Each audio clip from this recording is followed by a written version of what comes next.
घरगुती गॅसचा अवैध वापर केल्याप्रकरणी पहिला गुन्हा आता दाखल झालेला आहे। पंढरपुरातील सांगोला नाका इथं अवैध पद्धतीने घरगुती गॅस रिक्षात भरून विक्री केली जात होती। जिल्हा पुरवठा विभागाच्या भरारी पथकाने टाकलेल्या धाडीत घरगुती गॅसच्या 8 तर व्यावसायिक वापराच्या 5 टाक्या जप्त करण्यात आलेल्या आहे। गणेश बोरीकर यांच्या विरोधात पंढरपूर पोलीस स्थानकात गुन्हा दाखल करण्यात आलाय।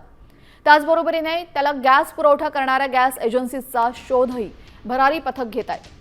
अवैध पद्धतीने गॅस पुरवठा करणाऱ्या एजन्सीवर देखील अशाच पद्धतीने गुन्हा दाखल करण्यात येणार असल्याचे जिल्हा पुरवठा अधिकाऱ्यांनी स्पष्ट केलेले आहे। दरम्यान अत्यावश्यक वस्तू अधिनियम कलम 3 आणि 7 नुसार हा गुन्हा दाखल करण्यात आला आहे।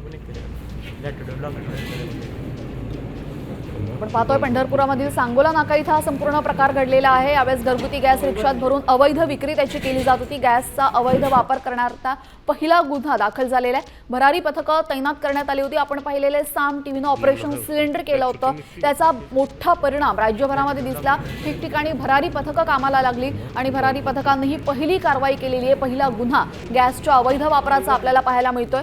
गणेश बोरीकर असं या इसमाचं नाव असून त्याच्या विरोधात आता गुन्हा दाखल करण्यात आलेला आहे। दरम्यान त्याला या सिलेंडरचा पुरवठा करणारी एजन्सी नेमकी कोणती आहे याचा शोधही भरारी पथकाकडून घेतला जातोय।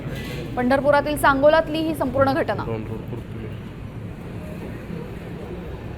या संदर्भात अधिक माहिती देतील आमचे प्रतिनिधी विश्वभूषण लिमाये। विश्वभूषण, आपण पाहिलेलं आहे आपली साम टीव्हीचं जे सिलेंडर ऑपरेशन सिलेंडर झाला त्याचा मोठा फटका, त्याचा मोठा इम्पॅक्ट झालेला आहे असं म्हणायला पाहिजे, कारण की पहिला गुन्हा दाखल झालेला आहे। भरारी पथकाने ही मोठी कारवाई केली। नक्कीच आपण जर बघितलं तर ऑपरेशन सिलेंडर आपण जी ही मोहीम राबवतोय त्याचा इम्पॅक्ट जो आहे तो आता साम टीव्हीचाच इम्पॅक्ट आपल्याला असं म्हणायला लागेल, कारण महाराष्ट्रामध्ये पहिला गुन्हा जो आहे तो सोलापूर जिल्ह्यामध्ये दाखल झालेला आहे। खरं तर पंढरपूरमध्ये हा गुन्हा दाखल झालेला आहे। आपण बातम्यांच्या माध्यमातून नेहमीच काळे धंदे जे गॅसच्या संदर्भात होते तो दाखवण्याचा प्रयत्न केला आणि आता त्याची दखल जी आहे ती आता प्रशासनाला घ्यावी लागली आणि महाराष्ट्रातला पहिला गुन्हा हा आपण सुरू केलेल्या ऑपरेशन सिलेंडरची दखल घेत त्या ठिकाणी दाखल करावा लागला। खरं तर हे साम टीव्हीच्या मोहिमेचं यश म्हटलं तर वावगं ठरणार नाही। जी धन्यवाद विश्वभूषण, आपण दिलेल्या माहितीबद्दल। आपण पाहतोय पहिला गुन्हा या विरोधात दाखल झालेला आहे। दरम्यान या इसमाला नक्की कोणत्या एजन्सीने हे सिलेंडर पुरवठा केलेला आहे हे पाहणं सुद्धा महत्त्वाचं ठरेल। भरारी पथक या संदर्भात अधिक कारवाई करणार आहे। गूगल लोकेशन ॲप आहे सर? नाही सर, त्यात शूटिंग निघते का? निघते, शूटिंग पण निघते.